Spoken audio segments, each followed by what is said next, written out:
Number 2, trust. Trust. Oh.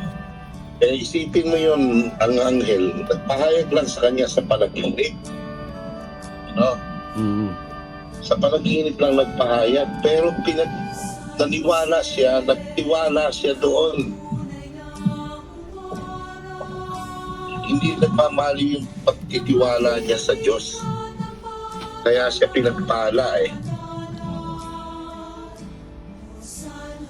Nasa pagtitiwala yung pagpapala.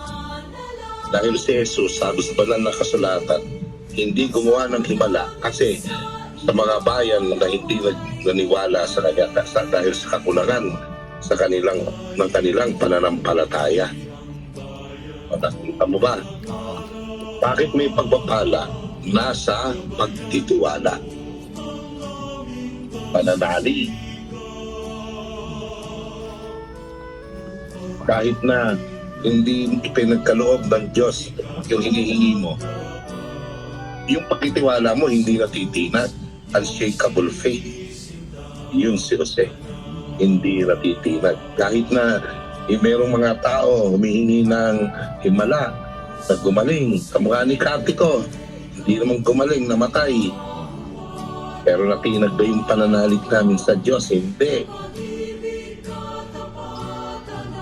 Saka ng himala dyan. Okay, mala, pananalig, manalig ka. Pwede. Meron na available. Hindi ipinagkakaloob ng Diyos yung hinihingi natin.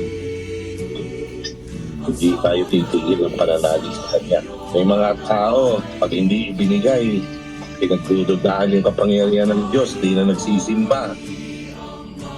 Tayo nang maglingkod. Pero yung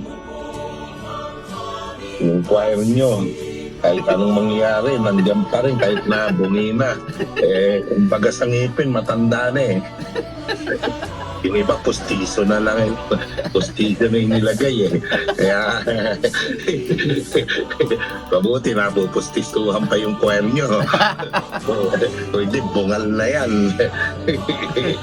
Pero dahil sa pananalig, kahit anong mangyari, nandiyan pa rin, unshakable. Unshakable.